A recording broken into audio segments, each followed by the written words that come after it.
Hello friends, कैसे आप सब। स्वागत है आपका हमारे यूट्यूब चैनल पर। और दोस्तों, हमारा टॉपिक चल रहा था प्राचीन भारत में बंगाल के वंश, और उसमें देख रहे थे हम पाल वंश, जो कि बहुत ही महत्वपूर्ण है। यहाँ पर दो महत्वपूर्ण हैं, पाल वंश और सेन वंश। ठीक है, इसके बाद और काफ़ी भी है। तो चलिए, इसमें आज हमारा ये चौथा भाग है, और इसमें आज हम देखेंगे देवपाल, विग्रहपाल, मतलब कई जो शासक हुए पर में उनके बारे में जो महत्वपूर्ण एमसीक्यू हैं वो। तो चलिए दोस्तों, शुरू करते हैं अपने इस वीडियो को। और देखिए, इससे पहले हमने देखा था धर्मपाल, जो 770 ईस्वी से 810 ईस्वी तक रहा। तो इसके बाद उसका पुत्र देवपाल, ठीक है, 810 ईस्वी से प्रारंभ करता है अपना शासनकाल। तो ये जो देवपाल था, ये धर्मपाल और उसकी पत्नी राष्ट्रकूट की रानी थी रन्ना देवी से पैदा हुए थे। और ये पाल वंश का सबसे या सर्वाधिक शक्तिशाली और प्रतापी शासक हुआ। ठीक है दोस्तों, और इसने भी अपने पिता की तरह ही समान परम भट्टारक, परमेश्वर, महाराजाधिराज जैसी उपाधियाँ धारण की। ठीक है, तो दोस्तों यहाँ पर हमें पता लगता है। तो हमारा पहला प्रश्न यही है कि धर्मपाल के बाद गद्दी पर कौन बैठा। तो धर्मपाल के बाद गद्दी पर कौन बैठा। तो धर्मपाल के बाद गद्दी पर उसका बेटा देवपाल बैठा। ठीक है दोस्तों, तो देवपाल ने गद्दी संभाली अपने पिता के बाद। ठीक है, चलिए चलते हैं अपने अगले प्रश्न पर। अगला प्रश्न है दोस्तों हमारा, बहुत अच्छा प्रश्न है। चलिए, देवपाल का शासन काल क्या था। तो दोस्तों, देवपाल का शासन काल अभी हमने बताया भी, 810 ईस्वी में मृत्यु होगी धर्मपाल की, तो उनके बेटे 810 ईस्वी में देवपाल ने संभाला। ठीक है, और कब तक, 850 ईस्वी। तो हमारा ऑप्शन 3 सही होगा, 810 ईस्वी से 850 ईस्वी। तो इन्होंने लगभग 40 साल या 40 वर्ष शासन किया। ठीक है, चलिए अगले प्रश्न पर चलते हैं हम। अगला प्रश्न है, दर्भ पाणी के पुत्र केदार मिश्र की कुशाग्र बुद्धि से देवपाल ने किन राजाओं पर विजय प्राप्त की।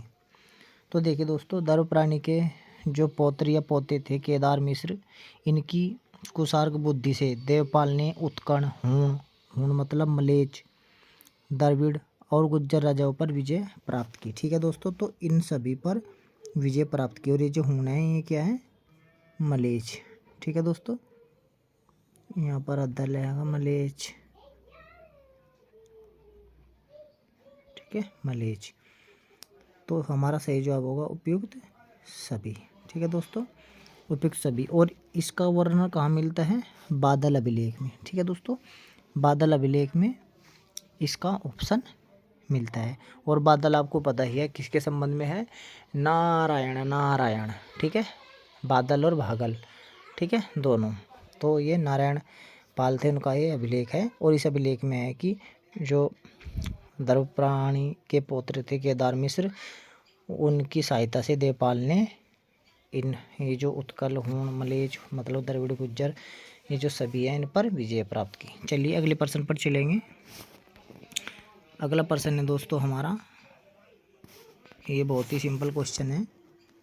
चलिए इसको भी देखते हैं। देवपाल किस धर्म का अनुयायी था। तो दोस्तों देखिए, देवपाल हो गया या पाल साम्राज्य के शासक बौद्ध धर्म, ठीक है दोस्तों, बौद्ध धर्म के अनुयायी थे। और इन्होंने काफ़ी विहार वगैरह भी बनवाए। ठीक है दोस्तों, तो आपको यहाँ पर ध्यान रखना है कि ये जो धर्मपाल के जो पुत्र थे देवपाल, ये भी बौद्ध धर्म के अनुयायी थे। ठीक है दोस्तों, तो चलिए अगले प्रश्न पर चलते हैं हम।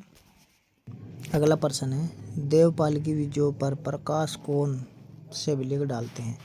तो दोस्तों सबसे महत्वपूर्ण तो ये हो गया, ये भी है, इसमें भी है और इसमें भी। तो उपयुक्त सभी अभिलेख है जो प्रकाश डालते हैं। ठीक है, चलिए अगले प्रश्न पर चलेंगे हम। अगला प्रश्न है दोस्तों, चलिए पढ़ेंगे।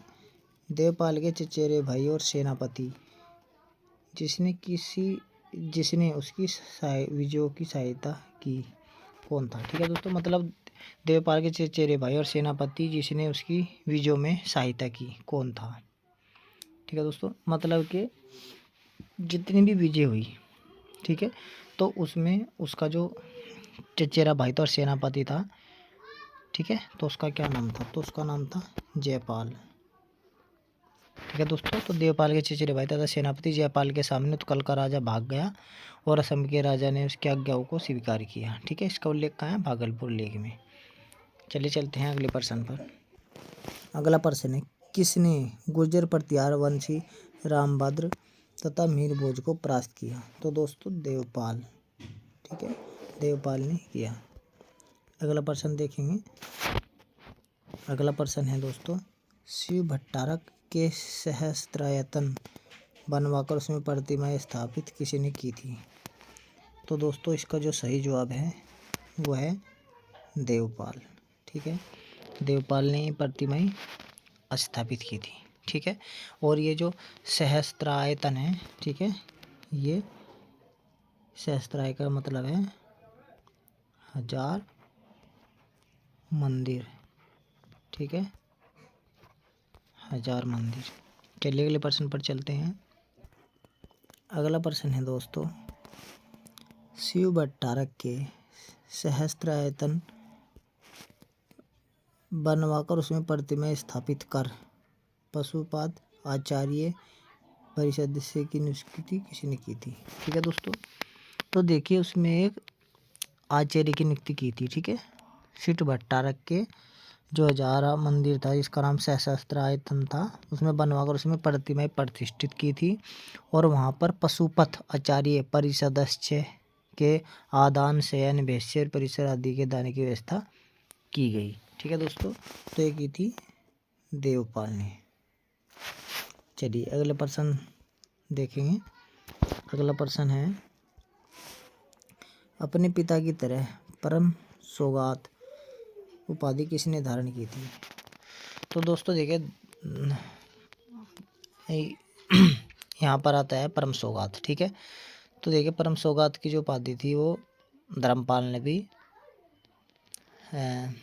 ली थी। ठीक है, और यहाँ पर अपने पिता की तरह ही ये जो उपाधि ली थी दोस्तों ये देवपाल ने ली थी। ठीक है, चलिए अगले प्रश्न पर चलेंगे। अगला प्रश्न है, तिब्बती लेखक तारानाथ किस शासकों को बौद्ध धर्म का पुनरुद्धारक तथा पुनर्स्थापक कहता है। तो दोस्तों वो देवपाल को कहता है। ठीक है, चलिए अगले प्रश्न पर चलेंगे हम। अगला प्रश्न है, देवपाल ने नालंदा महाविहार का अध्यक्ष किसे नियुक्त किया था। तो दोस्तों यहाँ पर प्रश्न है कि देवपाल ने नालंदा महाविद्यालय का अध्यक्ष किसे नियुक्त किया था। ठीक है दोस्तों, तो देखिए हुआ क्या था, नगर हार जिसे जलालाबाद कहते हैं के प्रसिद्ध विद्वान थे वीरदेव। ठीक है, उसका सम्मान किया और उसे नालंदा महाविहार का अध्यक्ष नियुक्त किया। ठीक है दोस्तों, तो उसका नाम था वीरदेव। पहला ऑप्शन सही है। चलिए अगले प्रश्न को देखेंगे। अगला प्रश्न, देवपाल ने अपनी राजधानी कहाँ स्थानांतरित की थी। तो दोस्तों उसने मुंगेर, ठीक है, अपनी मुंगेर राजधानी स्थानांतरित की। चलिए अगले प्रश्न पर चलेंगे।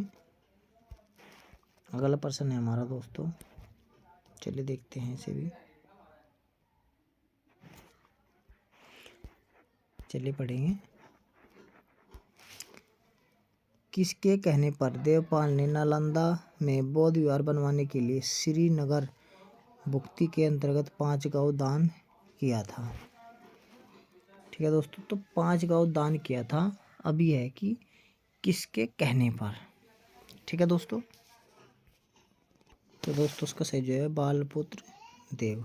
ठीक है, जो बालपुत्र देव था दोस्तों, ये मुंगेर अभिलेख के अनुसार स्वर्णद्वीप या सुमात्रा के शैलेंद्र वंशी शासक बालपुत्र देव के अनुरोध पर देवपाल ने अपने शासन के 39वें वर्ष नालंदा में एक बौद्ध विहार बनवाने हेतु वहां रहने वाले भिक्षुओं के भरण पोषण तथा हस्तलिखित पुस्तकों के रखरखाव के लिए श्रीनगर भुक्ति का जो है उसका मतलब है पटना। ठीक है दोस्तों, पटना कहाँ है, बिहार की राजधानी पटना के अंतर्गत राजगृह में 5 गांव को दान किया। ठीक है, चलिए अगले प्रश्न पर चलेंगे। अगला प्रश्न है, किसके शासनकाल में अरबी यात्री सुलेमान भारत आया? ठीक है दोस्तों, तो देवपाल के समय ये भारत आया और अरबी यात्री सुलेमान के 851 ईस्वी के लेख के अनुसार रुहमा सेना राष्ट्रकूट और राजगुर जो गुज्जर प्रतिहार थे उनसे अधिक शक्तिशाली थे। रुहमा मतलब ये शब्द आ सकता है परीक्षा में, रुहमा। ठीक है, रुहमा का मतलब है पाल वंश। ठीक है दोस्तों, पाल वंश। तो ये रुहमा किसने यूज किया है? सुलेमान ने। ठीक है दोस्तों, सुलेमान ने। ठीक है, 851 ईस्वी के लेख में। ठीक है दोस्तों, चलिए चलते हैं अगले प्रश्न पर। अगला प्रश्न है, ये भी देख लेते हैं। प्रश्न है, लोकेश्वर शतक का लेखक कौन है? तो यहाँ पर ये पुस्तक है दोस्तों, पुस्तक का नाम है लोकेश्वर शतक। ठीक है, तो उस पुस्तक के लेखक हैं वज्रदत्त। ठीक है दोस्तों, तो चलिए फिर मिलते हैं आपसे, तब तक के लिए धन्यवाद, नमस्कार।